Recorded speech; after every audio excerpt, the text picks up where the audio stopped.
This is Rick, Fat Man, and we are reviewing Iron Crown Enterprises Star Wars. This particular one is Rules of Engagement, the Rebel SpecForce Handbook.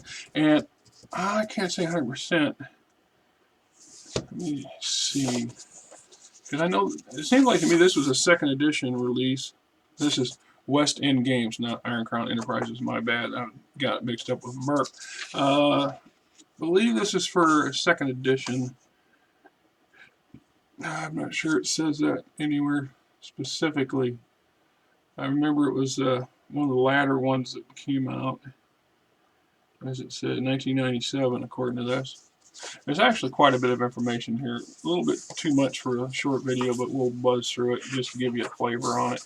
You know, introducing, if you look at the rebellion in general, for the most part, they don't have a standing military. They don't have a stormtrooper corps or an Imperial Army outfit because, A, they just can't get enough numbers together to field large army-size formations, let alone support them adequately. Two is the same reason as the other. If you have, the larger the force, the more permanent it is in the field, the more likely it's more heavily it's concentrated, the easier it is for the Empire to get together and crush it. So there are stories of certain far-flung planetary systems that are in open revolt against the Empire, supported by the Rebel Alliance, but not necessarily 100% fought by Alliance troops, because the Alliance just doesn't have that sheer number of troops. If it wasn't for the planetary system being able to provide those troops and numbers and support them, this wouldn't be occurring. And then eventually, in most of those cases, in pretty much all those cases, the Empire will bring enough force to bear to crush that, put them down. Then they'll have to go into hiding and then do fight from a guerrilla warfare standpoint, which is traditionally how the Rebel Alliance is going to operate anyway. This is why their ground forces are much more effective in smaller numbers, because they are elite formations or veteran formations and are treated as special forces. So having a handbook for your operations in your game system for those NPC groups, or if your player characters are part of one, is an awesome thing. So the introduction, historical special forces, operations, regulars and partisans, the creation of alliances, special forces in the New Republic. Chapter 2 is Life Force, Spec Force Life, candidates. It says here, candidacy for Spec Force training in and itself is a mark of superior soldier. Training, specialization, smaller breakdown of specific expertise areas.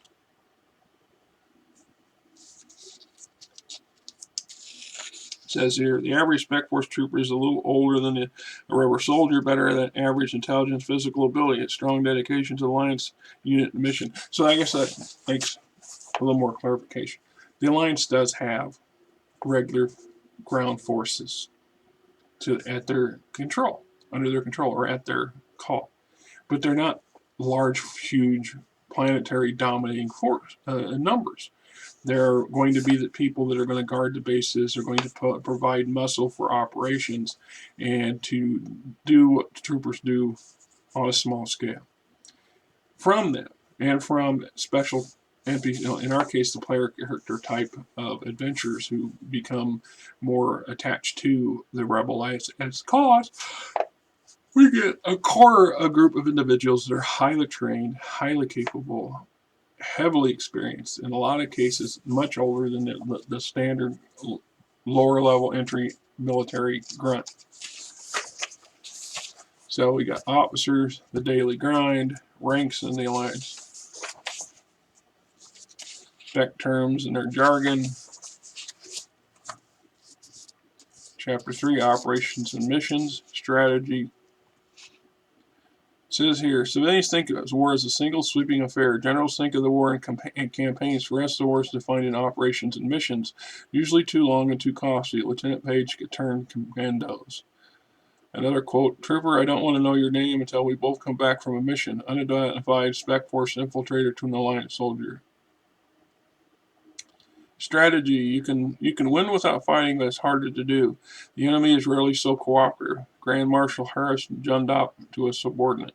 So we got operations, strategy, special force missions, breaking them down to raids, ambushes, critical strikes, reconnaissance, operational principles, concentrate resources, economic force, unified command, maintain the objectives, stay flexible, take and keep the initiative. Stay mobile, keep security tight, make surprises, keep it simple, generate and maintain morale, understand the costs, create and maintain the mental domination. We got intelligence and operation execution. See, in some of the campaigns that I've ran, often the player characters might play the special agent role. These are the 007s of the Alliance or the 007s of the Empire, and they go out on very specific missions and require some very clever and careful thinking and play by the player character. Occasionally, these special agents require significant backup, or they need some backup with some bite or some power behind them. And this is when I'll throw a special forces unit at them to give them that kind of level of support. So for a moment in a campaign where they absolutely need to have the ability to storm a location and keep a hold of it long enough to operate it, this is where the Spec Force troop would come into play in a campaign. Rogue One played out greatly like I would run a campaign in my preferred Star Wars style. The only second to that would be where we're not playing as part of the Rebel Alliance, but we're independent smugglers or privateers or something like that with a different agenda. So we got field tactics, how to stay alive in the field, contaminated drinking water, that's an optional rule, how to secure a zone. Now, let's brief on this. As a game master or storyteller, I like this sort of extra set of rules. And there's a lot of people out there cry that it's chunky, that it adds extra BS to an existingly smooth system.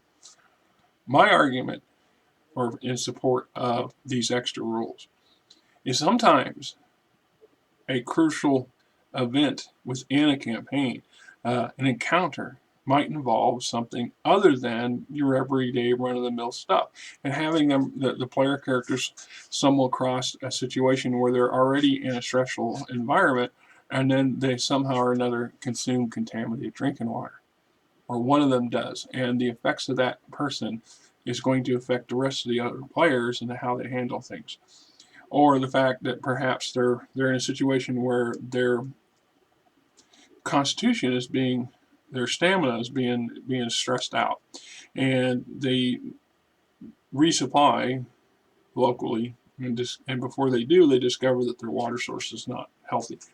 And this is where this particular set of rules would be applied in a limited environment situation, a limited campaign. So that's something I would push through on a regular basis all the time because it gets old.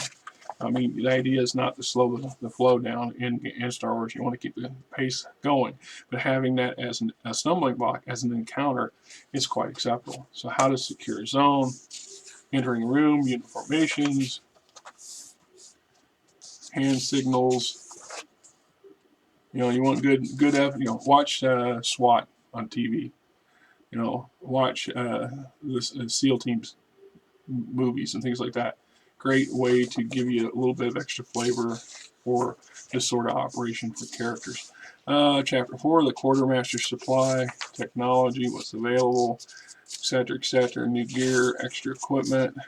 Always nice to add to the overall stockpile of stuff that characters can get their hands on. There's another optional rule for communications difficulties, optional rule for climbing difficulties, optional rule for encumbrance. Well, generally speaking, in any game I ever run, I don't usually penalize them for encumbrance unless it's crazy encumbrance. In a lot of fantasy settings, they get away from this and get around it by using magical bags of holding, things like this.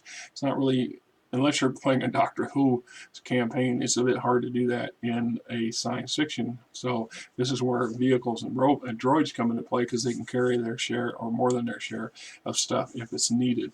Other times, especially in Star Wars, I emphasize the fact that you come into a mission with a lot of stuff, and by the time you leave and end the missions, you've either used up the stuff or you've discarded it, or it's become damaged. It's not necessary for it to be carried, because if you're actually an operative of the Alliance, ideally you want to return that equipment to the Alliance and then be issued new equipment or things that as needed as you go. So encumbrance only plays out when it needs to be dramatic. We're trying to save somebody and get up out of a situation or climb a wall or something, and we got to get the person who's injured up the wall, etc. So sensors, anti-sensors, all kinds of nifty little doodads and gizmos.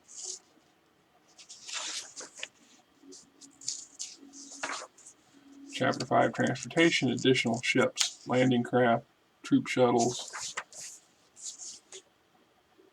specialized squad pod, specialized escape pod utilized to get troops to the ground, jetpacks, paragliders, parawings, mounts, pack animals, and droids. Alright, Chapter 6, Weapons. So another chapter on additional weapons more suited for special ops forces. Snap-on, ranged weapons, melee weapons, mini blasters, heavy carbines, silent slug throwers, air guns, backblades, etc., etc. Artillery. A lot of this stuff is duplicated from other source books. Some of it's unique to this book.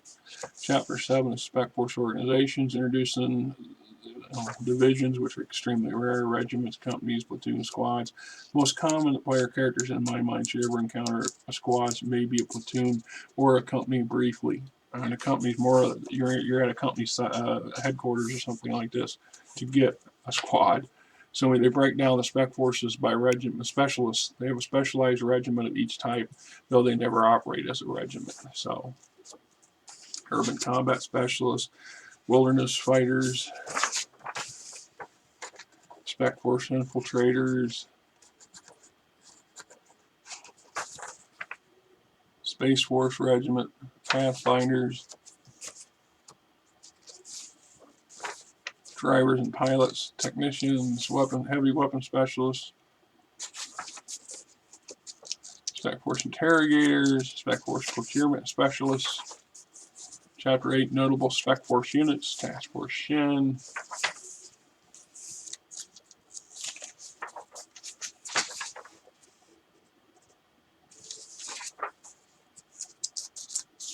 Team 19, the Nisher Task Force. Chapter 9 is bases and staging areas. Some ready-made operation bases and stuff for player character. The enemy and their equivalent formations. Special Forces, Imperial Special Army Special Missions. There's a breakdown of the enemy. Comp Force, Imperial Navy Troopers, Stormtroopers, Aquatic Assault Troopers, Snow Troopers, Zero-G, Scouts, Rad Troopers. A lot of these, like I said, show up in other supplements and modules. More militaries, spacecraft, then some campaign ideas and villains. So it's actually quite a bit in here. A lot of good and useful information. Some not so useful. Some of it's just compiled from other sources in the Star Wars Weston Games version. So there you have it. Rules of engagement. Till next time.